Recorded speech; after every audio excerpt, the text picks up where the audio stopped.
ሰይፉ ፋንታሁን እነዚህን ወጣቶች ያስታርቃል። በሌላ በኩል ቴዲ አዋሳ ቤት ፖለቲከኞቻችንም ይነታረካሉ። እነዚህ ሁለት ወጣቶች ተኳረፉ እንጂ አልተጣሉ። በድለኸኛል፣ አስቀይመኸኛል፣ እንደዚያም ቢሆን አንተ ትሻለኛለህ፣ እወድሃለሁ፣ አፈቅርሃለሁ ትለዋለች። ግን ማይንገርህ እንድነግርህ ማን ይውሰደኝ ወደ አንተ?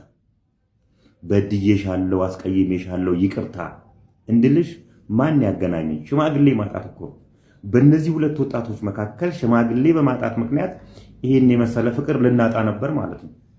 የሀገራችንም ጉዳይ ይሄ ይመስለኛል። ተኳርፈናል እንጂ አልተጣላንም። ከልብ ይቅርታ የሚል ሰው፣ ከልብ ይቅርታን የሚቀበል ሰው ከዛን የሚያገናኝ ሽማግሌ እጦት ነው። ፖለቲከኞቻችንም እኮ እርስ በርስ ይነጋገራሉ፣ ግን ተኳርፈዋል። ያንን ኩርፊያ የሚያገናኝ ሰው፣ የሚያነጋግር ሰው እጦት ነው። በእንዲህ የሚያገናኝ ሰው እጦት ምክንያት ይሄን የመሰለ ፍቅር ልናጣ ማለት ነው። እና ሰይፉ ፋንታሁን ከሰሞኑ ወከባ፣ ከሰሞኑ ጭቅጭቅ ወተን ወደ እንደዚህ አይነት ፍቅሮች እንድንገባ ስላረከን እናመሰግናለን። እንደ አንተ አይነት ሰው ያብዛልን። እውነት ለመናገር ሽማግሌ ያብዛልን። ይቅርታ የሚል ሰው ያብዛልን። አይከፈልበትም ይቅርታ። በቃ ይቅርታ ከተባለ ከልብ ከሆነ ጥላቻን ያጠፋል፣ መውደድን ፍቅርን ያመጣል፣ የሚዋደዱ ሰዎች እንዳይራራቁ ያደርጋልና ስላረከው ነገር ሁሉ ምስጋና ይገባሃል። ፖለቲከኞቻችንም ይህንን ፕራክቲስ አርጉት። ሽማግሌዎችም ሽማግሌ ሁኑ፣ ከልብ ሽማግሌ። የሰው መዋደድ የሚያረካችሁ፣ የሰው መለያየት የሚቆጫችሁ ሽማግሌ ብትሆኑ ሀገራችንም እንደዚህ አይነት ፍቅር ይኖራልና ደግሜ ሰይፉ ፋንታሁን ስላረከው ነገር ክብር ይገባሃል፣ ምስጋና ይገባሃል።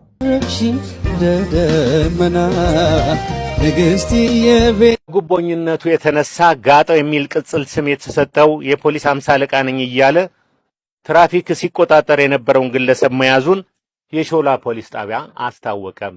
የፖሊስ ዩኒፎርሙን አሳምሮ ተኩሶታል። በቀኝ ክንዱ ላይ የተለጠፈው የ50 አለቅነት ማዕረግ አርጀት ያለ በመሆኑ በዚህ ማዕረግ ብዙ ያገለገለ ቆፍጣና ትራፊክ አስመስሎታል።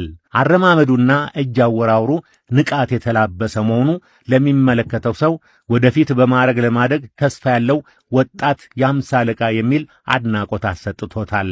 በየመንገዱ የሚመላለሱ አሽከርካሪዎች ግን ምህረት የለሽ መሆኑን ለመግለጽ ጋጠው እያሉ ይሉታል። ግማሾቹ ደግሞ ተዘዋዋሪ የትራፊክ ፖሊስ እያሉ በስራው ያደንቁታል። ማንነቱ ስላልታወቀ በ50 አለቃ ላይ የሚሰማው ራሮ ብዙ ነበር። ከጉቦኝነቱም የተነሳ ጋጠው የሚል ቅጽል ስም የተሰጠው በመሆኑ የፖሊስ መስሪያ ቤቱ ወሬውን ቀደም ብሎ በመስማቱ በሚሰራበት አቅጣጫ የሚያተኩሩ ሰራተኞችን አሰማርቶ ቢፈልግም አግኝቶ ሊይዘው አልቻለም።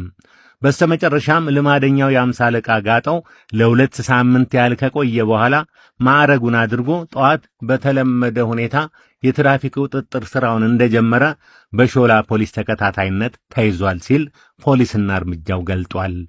ትራጀዲ የሆነ ህይወታችንን እየመጡ ኮሜዲ የሚያረጉልን ሰዎች በየጊዜው አይጠፉም።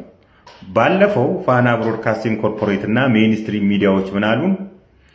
ለምክክር የመጣች ሴትዮ ወልዳ ልጁን ምክክር አለች። ሌላኛዋ ደግሞ እንደገና ወልዳ ልጁን ኮሚሽን ብላ ሰየመችው ይሉናል። እንግዲህ ሀገራችን ላይ የተለያዩ ሐሳቦች አሉ፣ የተለያዩ የማንግባባባቸው ጉዳዮች አሉ፣ ብዙ ናቸው። እነሱን ጉዳዮች ሲሪየስ ሆነን ከመነጋገር ውጪ ሌላ እንትን የለንም፣ ሌላ መፍትሄ የለንም። መነጋገር ብቻውን ያለው መፍትሄ። ይሄን ለመነጋገር ስንመጣ ምንድነው የተመካከሩት የሚሉትን ነገር እኮ አይነግሩን። ምንድነው ሜን ሐሳባቸው ምንድን ነበረ? የትኞቹ ሐሳቦች የተሻለ ሚዛን ደፉ የሚሉትን እነዚህ ሜይንስትሪም ሚዲያዎች አይነግሩን። ችግኝ ስትተክል የወለደችውን ልጅ ችግኙ በቀለ አለችው። አባይ ሊገደብ ሲል የተወለደ ልጅ ይገደብ አባይ ተባለ ይለን።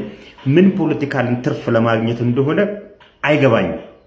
በዚህ አጋጣሚ አንድ እውነተኛ ታሪክ ልንገራችሁ። አንድ ወቅት ከአዲስ አበባ ወደ ባህር ዳር ለመሄድ ዶሜስቲክ ተርሚናል ጋር ቆሜያለሁ። 5 የአንድ ቤተሰብ አባላት የሚመሳሰሉ ሰዎች የሐዘን ልብስ ለብሰው ቆመዋል። በስተመጨረሻ ሁለቱ ሰዎች ወደ ፍተሻ ገቡና እህትማማቾች ይመስሉኛል። ወደ ፍተሻ ገቡና 3ቱ ቅር እያላቸው እየከፋቸው ተመለሱ። አሴ ቻንስ አንዷ እኔ ጋ ነበር የተቀመጠችው። ነገሩን ጠየቅኳት። ምን አለች ይመሰላችሁ? አባታቸው ባህር ዳር አካባቢ ሞቷል። እሱን ለመቅበር አባታቸውን ለመቅበር በትራንስፖርት ቢመጡ ኖሮ ብሩ ያላቸው ብር ይበቃቸው ነበር። ያ ብር ግን ለፕሌን ባለመብቃቱ ምክንያት 3ቱ ልጆች ቀርተው 2ቱ አባታቸውን ሊቀብሩ ወደ ባህር ዳር መጡ። እንግዲህ እንደዚህ አይነት በተወለድንበት ሀገር ባደግንበት ሀገር ላይ አባታችንን መቅበር እንኳን አልቻሉም። እንደዚህ ያለ የከፋ የጸጥታ ችግር ማህበረሰብን ቀጥታ የሚነካ ምንም የማያውቁ ህፃናትን ምንም የማያውቁ ወጣቶችን የሚነካ ችግር ያመጣብን ያለመግባባቶች እያሉን ይመጣና ፋና ምክክር አለችው፣ ኮሚሽን አለችው እና ምን ይጠበስ? ይሄ ምክክር እኮ የጋራ ጉዳያችን እንጂ የወለደችዋ ሴትዮ ጉዳይ አይደለም። ተበለው ደስ ያላትን ተበለው። ለኛ ግን ሊነገረን የሚገባው የተወያየንበት ጉዳይ ነው፣ የተወያዩበትን ጉዳይ ነው። ቢኮዝ እንደ ቅድሙ ያሉ ኬዞችን ይፈታል።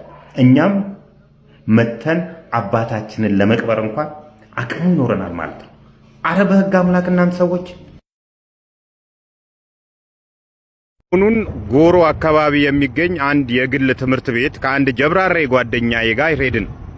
የሄድንበት ዋና ምክንያት በዕለቱ ማታ ልጆቼን የክረምት ትምህርት ላስገባ ነው ሲለኝ በፍጹም እንዳታስገባ ብዬ ክርክር በመግጠማችን ምክንያት ነው። የዚህ ሰውዬ ቤተሰቦች የሚኖሩት ጎባ አካባቢ ነው። የሚስቱ ቤተሰቦች ደግሞ የሚኖሩት ወደ ቴፒ ነው። እዚህ አዲስ አበባ ላይ ብዙ ወንድሞች አሉት። ሚስቱም ብዙ እህትና ወንድሞች አሏት። እነሱም ልጆች አላቸው። እነዚህ ዘመዳማ ልጆች የሚገናኙበት ጊዜ ግን በጣም ሬር ነው። ቢበዛ በአመት 2 ጊዜ 3 ጊዜ ቢገናኙ ነው። ስለዚህ አጋጣሚው አሁን ነውና ልጆችህ የክረምት ትምህርት በመማራቸው ምክንያት ቫልዩ አድ የሚያደርጉት ነገር የለም። የግል ትምህርት ቤቶች የራሳቸውን ገንዘብ ለማካበት ሲሉ እንጂ ምንም አድ የሚያደርጉት ነገር የለም። ምንም የሚቀርባቸው ነገር የለም። ስለዚህ ለአንድ ሰው 20 ሺህ ብር ከፍለህ ትምህርት ቤት ከምታስገባቸውና ልጆቹን ከምታጨናንቃቸው ለሶስቱ ልጆችህ የምታወጣውን 60 ሺህ ብር ለእናትህ ላክላትና ልጆቹ እዛ እንዲያርፉ አርግ ስለው የሆነ የሞተ ደምስሩን ነው የቀሰቀስኩለትና የቤተሰቦቹ የወንድሞቹን የእህቶቹን ልጆች የሚስቱን ወንድሞች እህቶቹን ልጆች ሁሉንም ሰብስቦ ወደ ቤተሰቦቹ ሊልካቸው ያቅድና መጀመሪያ እኔን ይዞ ትምህርት ቤት ይሄዳል። እዛ ትምህርት ቤት ምን ቢሉን ጥሩ ነው? አንዲት ባልቴት ልጆችህ የክረምት ትምህርት ካልተማሩ የበጋውን አንመዘግባቸውም ብላ እርፍ። ምን ይሉታል?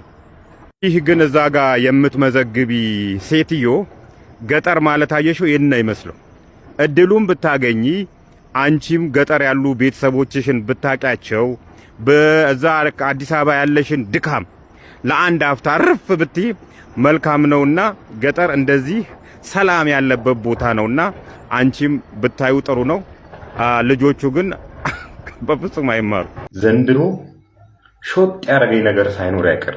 ግድ የላችሁም የሆነ ስፔር ፓርቲ ላልቷል። አሃዱ ሬዲዮ ምን ይለናል መሰላችሁ? አንበሳ የከተማ አውቶቡስ ነው የሚለው አሉና ተገልጋዮቼ ቆሞ የመሄድ ፍላጎት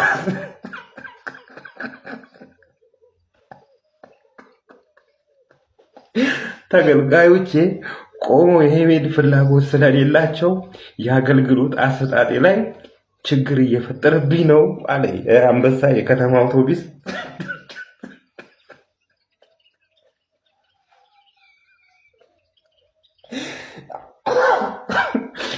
እና ቆሞ የሚሄድ ሰው አንሄድም በማለታችን ምክንያት ማለት ነው። ቆሞ ወንበር ካልያዝን አንሄድም በማለታችን ምክንያት ሰልፉ የበዛው አሁን በየቦታው አዲስ አበባ ላይ የምናየው ሰልፍ የበዛው ህብረተሰቡ ቆሜ አልሄድም በማለቱ ምክንያት ነው አለ ብሎ ይዘግብልናል።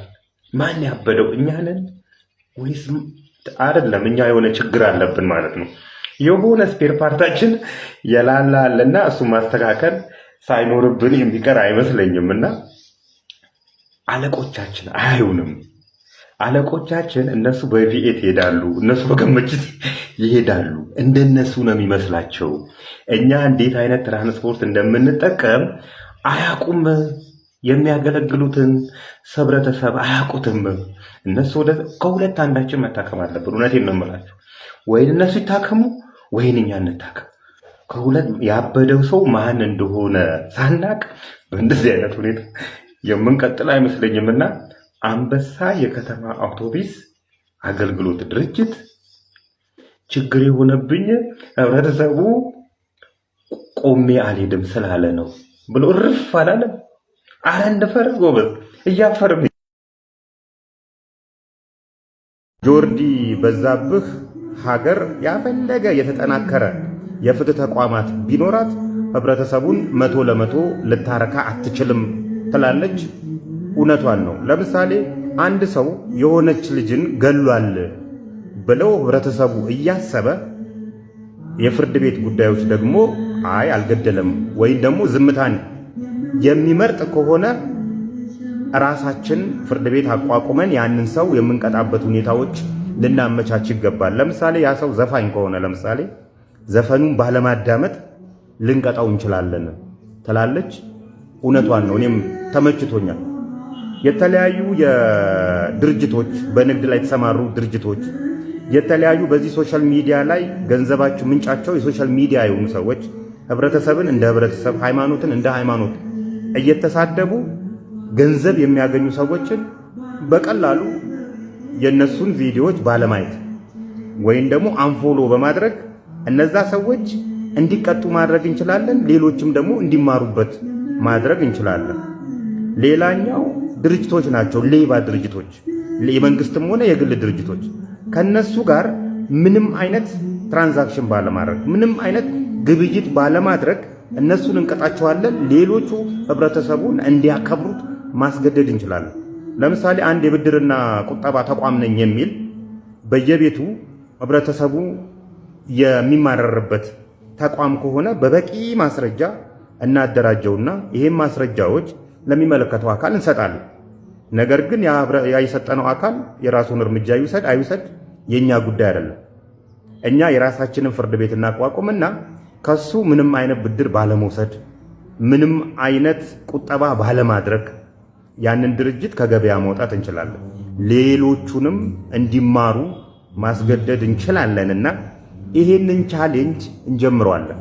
ካልሆነ አይሆንም። አሁንም ላይ ህብረተሰብን ሰርቀው እሽኮሎሌ የሚሉ የሚያስፈራሩ የነሱ ተበዳይ እኛ ዝም ያልን በቃ ተበልተን ሰርቀውን ዝም ያልን ሰዎች አለንና እንደዚህ አይነት ልምምዶች ሊጠናከሩ ይገባል። የራሳችንን የማህበረሰብ ፍርድ ቤት ልናቋቁም ይገባል። ይህን ስናደርግ ህብረተሰብን ማዳን እንችላለን። ሰዎቹም ድርጅቶቹም ስርዓታቸውን ይዞ እንዲሰሩ ማስገደድ እንችላለንና እቺን ቻሌንጅ በቅርብ እንጀምራታለን።